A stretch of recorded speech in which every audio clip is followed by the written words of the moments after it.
Allt i denna värld förändras. Personer förändras, tiden förändras. Det medför även förändringar i personernas syn av världen i dåtid och i nutid. Men framförallt så har vår bild av framtiden förändrats. Den här presentationen visar 3 medieverk i filmform, varav 2 även finns i bokform, tagna från olika tidpunkter i vår historia där vår framtidsbild har förändrats. Mina 3 ståndpunkter i den här presentationen består av följande.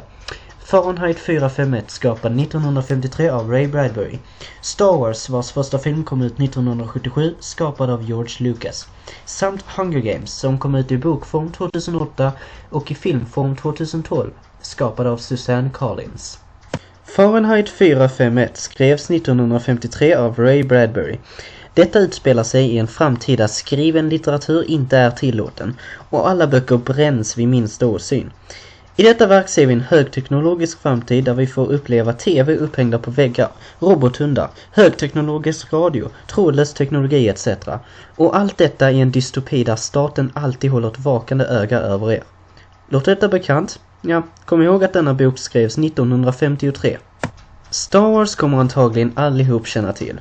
Dessa filmer började i mitten på 70-talet, 1977 för att vara mer exakt, och fortsätter att skapas.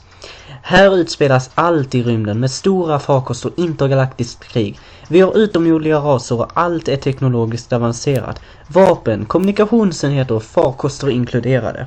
Om detta är vad vår framtid ser ut att bli kanske vi ska göra oss beredda. Det sker antagligen inte i någon när framtid, men man vet ju aldrig. Hungerspelen, eller Hunger Games på engelska, är böcker släppta sedan 2008 och filmer skapade sedan 2012 där vi får se en väldigt mörk framtid. Ett krig bryter upp hela landet som delas upp i 13 distrikt. Huvudstaten agerar som diktator över riket. I 75 år anordnas hungerspelen, ett barbariskt event där du dödar för att överleva. Detta styrs med morgondagens teknik, hologram och stora tv-apparater. Jag hoppas inte vår framtid blir så här, det skulle vara hur hemskt som helst.